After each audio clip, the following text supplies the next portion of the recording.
Je ne sais pas si, comme moi, dans votre jeunesse, vous avez vu le fameux film avec Louis de Funès, Fantomas, à la fin duquel, devant mes yeux ébahis d'enfant, Fantomas prenait la fuite à bord d'une déesse, et voilà-t-il pas que tout à coup, des ailes télescopiques sortaient de chaque côté de la déesse, et la déesse s'envolait. C'était une voiture volante. Alors là, j'étais scotché. Mais bien sûr, c'est du cinéma, c'est de la science-fiction. Vraiment? Eh bien plus maintenant. Cet article nous parle de la première voiture volante qui s'appelle Aircar. Alors ce n'est pas qu'un projet, la voiture est fonctionnelle, elle existe.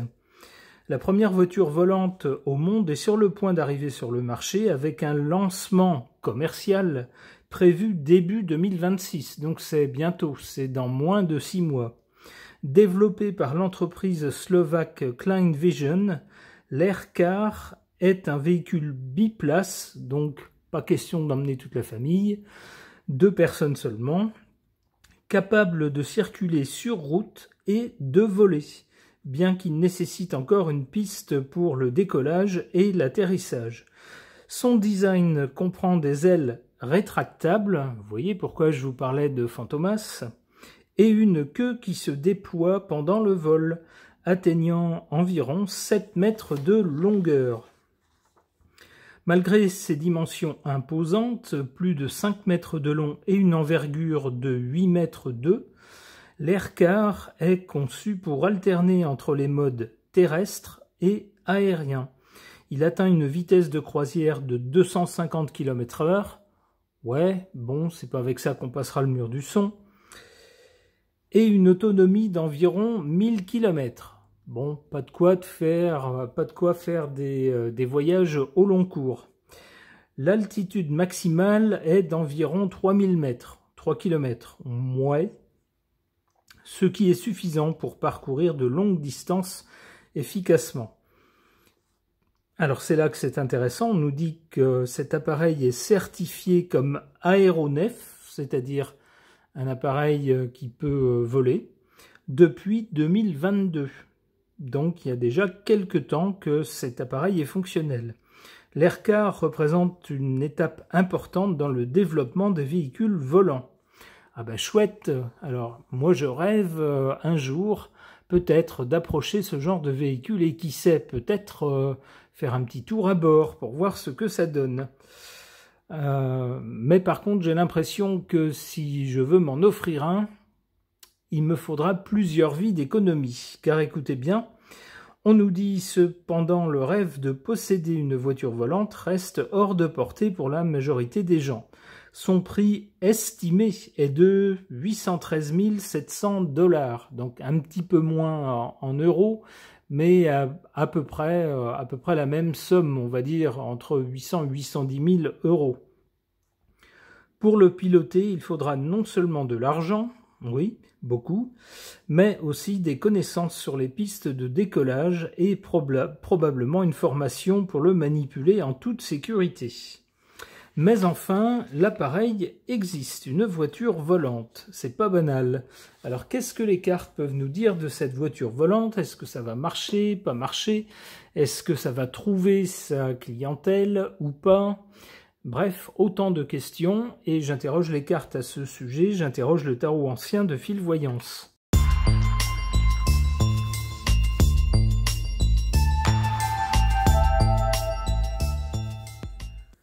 Que suggèrent ces cartes au sujet de cette voiture volante?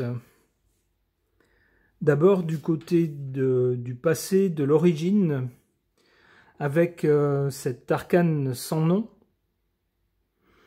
on a l'impression qu'on est parti d'une feuille blanche, qu'on s'est dit non, on va pas s'inspirer d'un avion et on va pas s'inspirer d'une voiture, on va partir de rien du tout et puis essayer d'imaginer un concept totalement nouveau.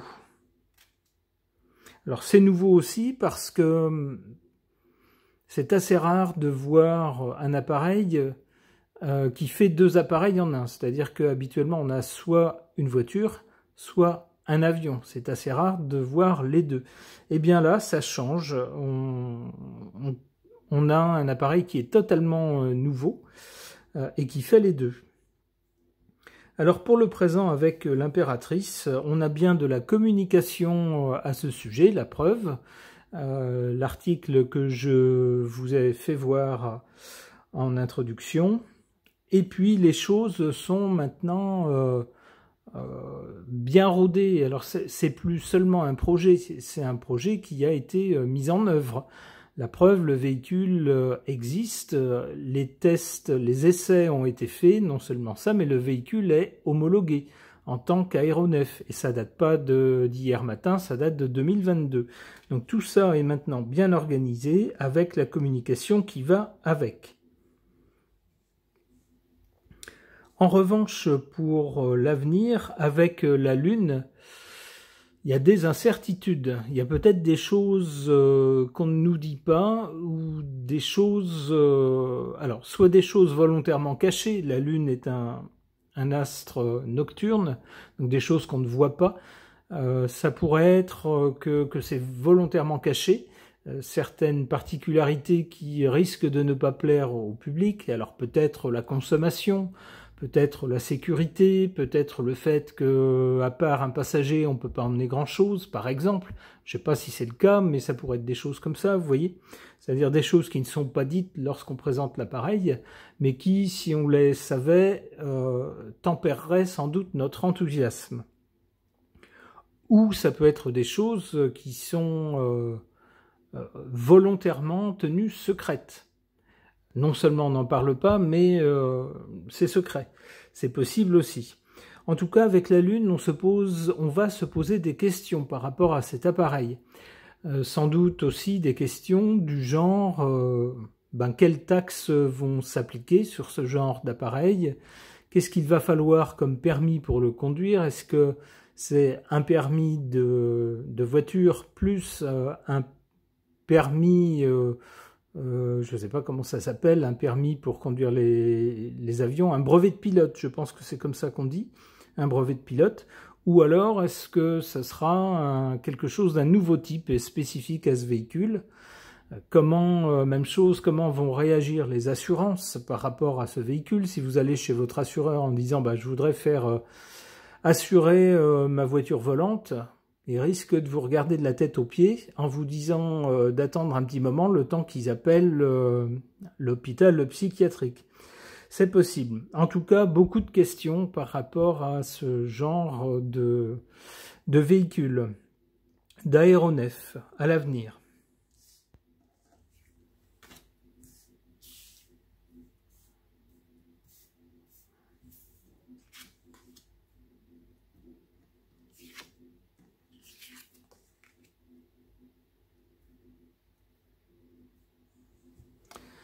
Et bien pourtant, en carte favorable, on a la carte du monde, qui est bien une carte de réussite, une carte d'un projet qui est mené à bien, qui va jusqu'au bout. Donc il semblerait que ce projet soit tout à fait viable, que ça ne soit pas une blague, et que ça soit tout à fait fonctionnel. En carte défavorable, avec le pape, il risque d'y avoir des détracteurs pour des questions... j'allais dire des questions de philosophie, des questions d'opinion. Peut-être va-t-on voir nos amis écologistes nous dire « Oh là là, mais non, c'est pas possible, ça consomme trop, ça pollue trop, il faut interdire ce machin » par exemple. Ou peut-être d'autres personnes vont dire « Ah bah ouais, mais non, ce genre d'engin, ça risque de poser des problèmes... compliqué à résoudre, par exemple, si on veut le faire atterrir un peu n'importe où. Même chose, si on veut le faire atterrir sur une route et puis passer en mode véhicule, comment on fait après si la personne utilise par exemple l'autoroute et puis 1 kilomètre avant le péage, pof, se met en mode avion et passe par-dessus le péage. Comment est-ce qu'on fait? Vous voyez, enfin, ça risque de poser tout un tas de problèmes, j'allais dire, éthiques, des problèmes d'opinion. Peut-être aussi certaines personnes vont dire, bah, vu le prix de ce machin, c'est indécent, c'est une insulte aux personnes peu fortunées. Ah ah. Alors, du côté de l'avenir, avec la Lune et le Diable, oula, c'est une association pas très jolie. La Lune nous parle de choses cachées, le Diable nous parle d'intérêts et d'intérêts financiers, et puis d'entourloupe pour les intérêts d'une personne. Léser les intérêts d'autres personnes en leur mentant au besoin ou en mettant en avant des choses séduisantes pour que les personnes se laissent prendre et puis ensuite elles se retrouvent attrapées. Alors avec le Diable, il se pourrait qu'il y ait des gros problèmes financiers à la clé pour les gens qui peut-être voudraient acquérir cet appareil. Peut-être, comme je le disais tout à l'heure, au niveau assurance, peut-être que finalement des assurances vont se dire eh ben si ça se multiplie, il va falloir mettre sur pied un contrat d'assurance, mais étant donné que c'est quelque chose de tout nouveau et qui coûte très cher, ben vous allez payer une assurance, un coût astronomique par exemple. Et puis il n'y a pas que ça, pour le faire fonctionner, il y a certainement du carburant à mettre à l'intérieur, et puis dans quelle sorte d'atelier on fait l'entretien et on le fait réparer. Je pense que ça doit coûter très cher aussi, c'est-à-dire qu'on peut avoir des gens qui se laissent séduire par cet appareil, mais qui risquent de découvrir après que c'est un gouffre financier. Surtout si en plus il y a des taxes à la pollution qui se rajoutent là-dessus. La force, pourtant, il est possible quand même que ce projet persiste, que l'entreprise qui fabrique ce truc-là se battent pour obtenir toutes les autorisations, pour faire les choses correctement, pour venir en aide à ses clients, etc. On a bien une carte de force qui, a priori, semble confirmer cette carte du monde, la réussite de ce projet. Ok. La voiture volante existe. Non, ce n'est pas la voiture de Fantomas, c'est une voiture qui s'appelle Aircar, qui est à la fois un véhicule et un avion, qui peut donc s'envoler. Pour voir ce que les cartes suggèrent au sujet de cet étrange appareil, j'interroge mon oracle Béline augmenté.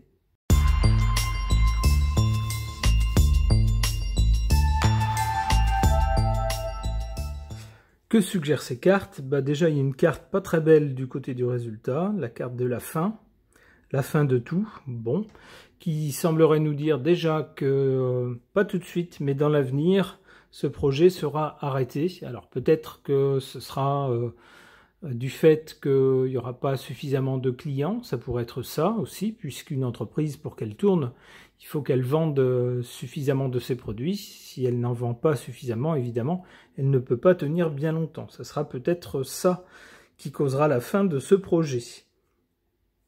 Alors, que nous disent les cartes ? Du côté du passé, on a cette carte du sommeil. Alors, l'idée de voler ou d'avoir une voiture volante, c'est quelque chose qui ne date pas d'hier. Ça relève de la science-fiction, mais ça fait des décennies qu'on y pense. En fait, depuis que à la fois l'aviation et l'automobile se sont développés. Beaucoup de gens ont pensé évidemment à un moment ou à un autre à un appareil qui marierait les deux. Mais c'est resté souvent un rêve, d'où cette carte du sommeil. Alors on peut interpréter cette carte d'une autre façon aussi. Avec le sommeil, on a quelque chose qui semble dormir, c'est-à-dire qui ne se manifeste pas. Alors on pourrait y voir le projet de cette société qui s'est développé sans faire parler de lui, en tout cas pas à ma connaissance, pendant des années, avant d'arriver avec son produit maintenant quasiment commercialisé, pas encore, ça sera début 2026, mais en tout cas fonctionnel, ayant obtenu tous les agréments et prêt à être vendu. Donc dans un premier temps, on a eu un projet qui semblait en sommeil, le temps que les choses soient faites, prennent le temps d'être faites convenablement. Ce véhicule nous est présenté maintenant et c'est pour tous les gens qui, comme moi, ont un peu des yeux émerveillés d'enfants. C'est un peu un bonheur, on se dit, voilà là, quel drôle de truc, j'aimerais bien en voir un, et pourquoi pas aller, soyons fous, faire un petit tour dans l'un de ces appareils. C'est le bonheur, c'est un beau cadeau. Alors évidemment, cadeau pour les yeux peut-être, mais pas un cadeau s'il faut l'acheter. Je vous rappelle le prix, plus de 800 000 €. Cela dit, eh bien, ça fait partie des choses qui sont présentées, des choses modernes, des choses qui éventuellement peuvent faire rêver. Mais, comme je l'ai dit tout à l'heure, du côté de l'avenir, on a une carte pas belle du tout, cette carte de la fin, qui nous parle de quelque chose qui s'arrête.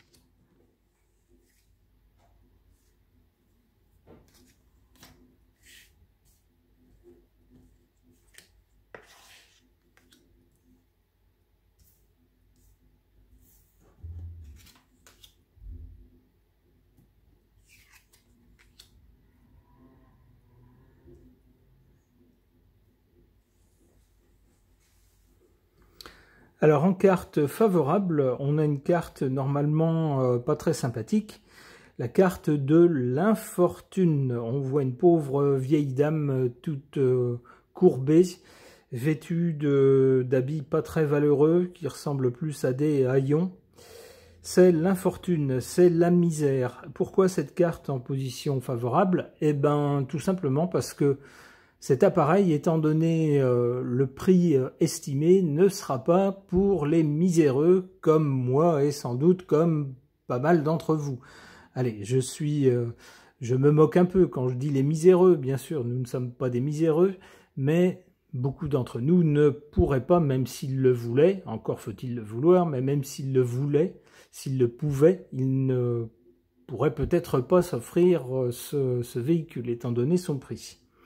Ce sera donc quelque chose de réservé à des gens très fortunés, un jouet de riche en quelque sorte, un caprice de riche. En défaveur par rapport à cet engin, la peur. Il y a peut-être des gens qui auraient les moyens de se l'offrir, qui seraient intéressés, mais qui seront retenus par la peur, en se disant je veux pas être le premier parce que j'ai pas envie d'essuyer les plâtres. Alors déjà, avec des voitures, on a des constructeurs automobiles réputés de portée mondiale qui ont parfois des modèles qu'il faut rappeler au garage, rappeler en concession parce qu'il y a des défauts dessus, et même parfois des défauts très dangereux. Alors imaginez sur un appareil volant, si jamais il y a un défaut moteur ou quoi que ce soit pendant que vous êtes en vol, alors là, vous êtes sûr de ne pas en réchapper. Donc peut-être une certaine peur en se disant je vais attendre que d'autres l'essayent, hein, voilà. Et puis voir comment ça fonctionne, attendre un petit peu de temps pour voir si ça tient non seulement sur un vol, le premier vol, mais ça tient sur 5 ans, sur 10 ans, si c'est entretenu. Mais peut-être des craintes par rapport à cet appareil. Alors pour essayer de voir maintenant pourquoi est-ce que, d'après ce tirage, à l'avenir, eh bien, il y aura une fin pour cet appareil, ça ne va pas marcher, je voudrais essayer de comprendre pourquoi. Famille, bon, qu'est-ce que ça pourrait nous dire, la famille? Peut-être d'autres acteurs du monde aérien, par exemple le monde des compagnies aériennes, vont entre eux se dire il ne faut pas qu'on laisse faire ce genre de société parce que sinon nous ça va nous piquer des clients. Peut-être on peut penser également à des sociétés qui louent des avions privés. Si vous avez une société importante par exemple et que l'un de vos clients se trouve, je ne sais pas, à 500 km ou à 1000 km et qu'il y a des problèmes pour vous y rendre, et que c'est très très urgent, qu'on perd beaucoup d'argent, eh bien on peut louer les services de sociétés privées, avec des avions privés, des petits avions privés. Peut-être aussi ces gens-là vont se dire, oh là là, mais cette nouvelle société, ça va nous piquer des clients. Pas question. Donc on aura peut-être un ensemble d'acteurs qui vont se mettre d'accord pour savonner la planche de cette société. C'est comme ça que je comprends cette carte de la famille. Une autre, on va voir si ça nous parle plus ou pas. Retard, haha, ils vont peut-être se débrouiller pour, comment dire, multiplier les obstacles administratifs et demander au gouvernement des pays de légiférer sur ce type d'appareil avant qu'il soit mis en service, ce qui retarderait sa mise en service. Et pour n'importe quelle société, les retards, c'est jamais bon, c'est de l'argent qui ne rentre pas dans les caisses lorsque les choses sont retardées. C'est peut-être comme ça qu'un groupe de gens aura la peau de cette société. Ça pourrait être ça, par exemple, ou quelque chose de ce genre. Ok. Eh bien, je souhaite malgré tout le meilleur pour cette société. Je trouve que c'est bien qu'il y ait toutes sortes d'inventions, même si raisonnablement, la plupart des gens ne peuvent pas s'offrir ce truc-là. Eh bien, ma foi, pour ceux qui ont de l'argent, pourquoi pas? Pourquoi ne pas se faire plaisir? Ce tirage est maintenant terminé. Merci de l'avoir suivi.